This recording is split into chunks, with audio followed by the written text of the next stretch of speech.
बिस्मिल्लाहिर्रहमानिर्रहीम। अस्सलाम वालेकुम। चैनल को सब्सक्राइब करते वक्त साथ बेल आइकॉन को ज़रूर प्रेस कीजिए ताकि आने वाली हर लेटेस्ट वीडियो की अपडेट सबसे पहले आपको रिसीव हो सके।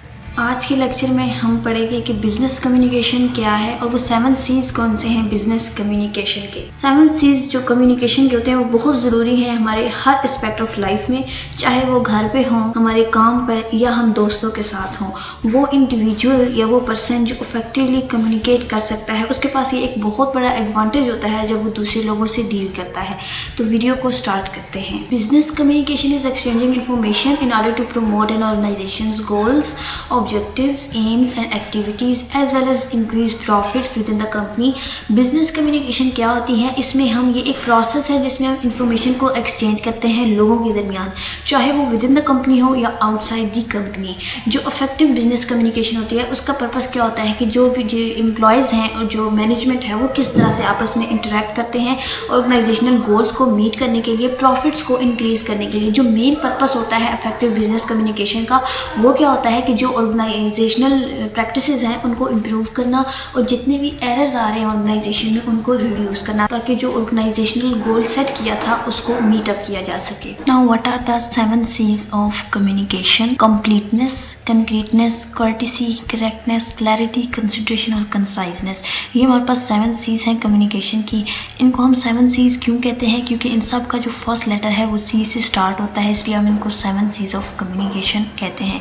ये जो 7 C's हैं ये सिर्फ बिजनेस कम्युनिकेशन के लिए ही ज़रूरी नहीं है, बल्कि आप अगर घर में हैं या किसी भी वर्क प्लेस पर हैं या फ्रेंड्स के साथ हैं तो कहीं भी आपको इफेक्टिवली डील करने के लिए ये 7 C's ऑफ कम्युनिकेशन बहुत हेल्प करती हैं। फर्स्ट वन इज़ कंप्लीटनेस, कि जो भी आपने मैसेज कन्वे करना है उसमें आपकी कम्युनिकेशन कंप्लीट हो, सारे फैक्ट्स जो है वो ऑडियंस को क्लियर कर दिए जाए। और जो सेंडर होता है किसी भी मैसेज का वो रिसीवर्स के माइंडसेट के अकॉर्डिंग उसने मैसेज को कन्वे करना होता है। अब यहाँ पर हम एग्जांपल ले लेते हैं कि किस तरह से कम्युनिकेशन को कंप्लीट करना होता है। फॉर एग्जांपल आप किसी से कहते हैं कि शाम में मीटिंग रखी है, आप शाम को आ जाना। अब यहाँ पर कहीं भी आपने क्लियर नहीं किया कि शाम में कौन से टाइम में आना है, 6 PM, 7 PM, 8 PM, जिस भी टाइम पर आपने किसी को बुलाना है कोई भी क्लियर नहीं है, तो ये जो रिसीवर है, जो ऑडियंस है, उसके माइंड में ये कन्फ्यूजन रह जाएगी कि किस टाइम पर आना है। तो ज़रूरी है कि जो भी मैसेज आप कन्वे कर रहे हैं वो कंप्लीट हो। इसका बेनिफिट क्या होता है कि जो कंप्लीट कम्युनिकेशन होती है वो इन्हांस करती है किसी भी ऑर्गेनाइजेशन की रेपुटेशन को।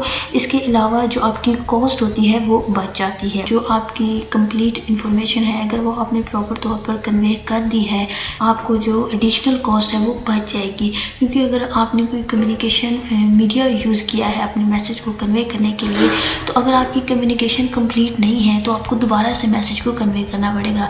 चाहे उस मीडिया को यूज़ करेंगे या आप दोबारा खुद से जाएंगे तो वो एडिशनल कॉस्ट आपको पड़ेगी। इन केस के अगर आपका मैसेज कंप्लीट है तो आपकी जो एडिशनल या एक्स्ट्रा कॉस्ट होगी ये बच जाएगी। थर्डली, जो कंप्लीट कम्युनिकेशन होती है वो हमेशा एडिशनल इन्फॉर्मेशन प्रोवाइड करती है और जो रिसीवर के माइंड में कोई भी क्वेश्चन जो है वो नहीं रहता, सारी कन्फ्यूजन्स दूर हो जाती हैं।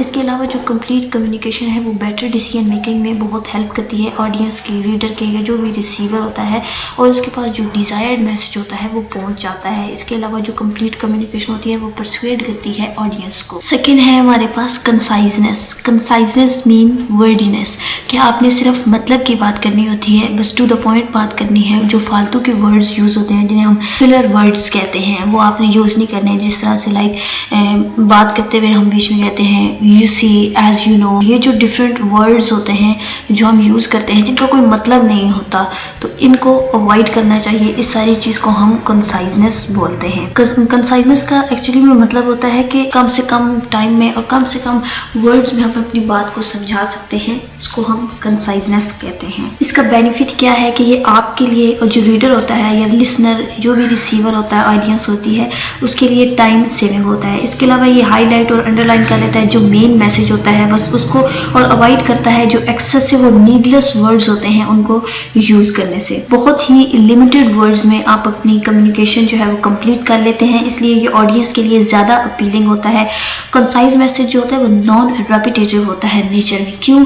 क्योंकि जब आप इतना लंबा खींच देते हैं किसी भी बात को तो आपको खुद याद नहीं रहता कि आप एक बात जो है वो काफ़ी दफ़ा उसको रिपीट कर रहे होते हैं, जिसकी वजह से ऑडियंस भी जो है वो बोर हो जाती है। और कभी कभी ऐसा होता है कि जो मेन मैसेज आपका होता है वो आपके ज़हन से ही निकल जाता है और आप बात कहीं से कहीं और निकल जाती है। तो इसलिए जो इफेक्टिव कम्युनिकेशन स्किल्स होती हैं उनमें ये ज़रूरी है कि आप अपनी बात को जितना कम से कम वर्ड्स में समझा सकते हैं वो उतना ही ज़्यादा बेहतर रहेगा। थर्ड जो है वो हमारे पास कंसिडरेशन है। Consideration implies stepping into the shoes of others.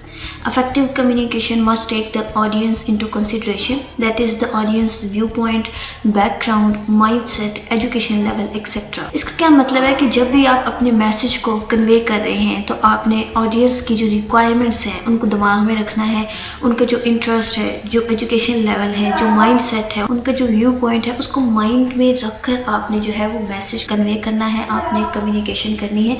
अब यहाँ पर एग्जांपल ले लेते हैं कि कोई सेमिनार हो रहा है और अब जो प्रोफेसर्स हैं वो आए हैं।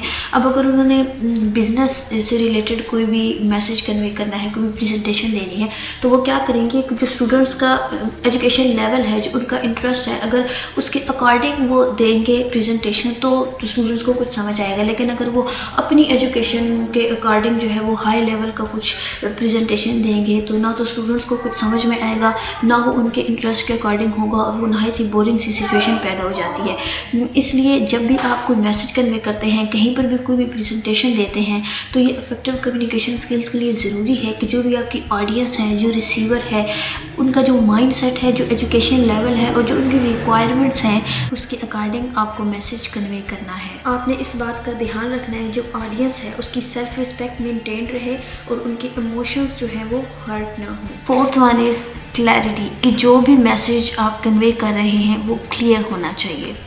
आप शॉर्ट सेंटेंसेस यूज़ करें, चाहे आप बोल रहे हैं या लिख रहे हैं। लेंथी सेंटेंसेस को और ज़्यादा वर्ड्स को आप अवॉइड करें ताकि आपकी जो बात है वो क्लियरली ऑडियंस को, रिसीवर को समझ आ सके। कंक्रीटनेस का मतलब होता है कि आपने जो मैसेज कन्वे किया है उसमें फालतू की बातें ना हो, लेकिन आपका जो मैसेज है वो डिस्क्राइब हुआ हो अच्छी तरह से, क्लैरिटी हो, उसमें फैक्ट्स शामिल हो। हमें बिल्कुल ट्रू और एक्यूरेट वर्ड्स यूज़ करने हैं ताकि कोई भी कन्फ्यूजन ना रहे। सिक्स्थ है हमारे पास courtesy. Courtesy message implies the message should show the sender's expression as well as should respect the receiver। यानी जो हमने बात करनी है उसमें हमारे मैनर्स शो होने चाहिए, बहुत फ्रेंडली वे में हमने बात करनी है, हमारी कम्युनिकेशन बहुत फ्रेंडली होनी चाहिए, हमारा बिहेवियर बहुत अच्छा होना चाहिए, यानी कि जो हमने कर्टियस वर्ड्स यूज़ करने हैं जिस तरह से सॉरी, थैंक यू वगैरह। सेवंथ और लास्ट प्रिंसिपल हमारे पास जो है वो करेक्टनेस है। करेक्टनेस का मतलब होता है कि जो भी मैसेज आप कन्वे कर रहे हैं वो करेक्ट हो और वैलिड हो, उसमें जो भी फैक्ट्स और फिगर्स हैं वो एक्यूरेट हो और कोई भी ग्रामेटिकल मिस्टेक ना हो, मतलब कोई भी पंक्चुएशन मिस्टेक या स्पेलिंग मिस्टेक नहीं होनी चाहिए, क्योंकि इसकी वजह से काफ़ी कन्फ्यूजन बाद में क्रिएट हो जाती है।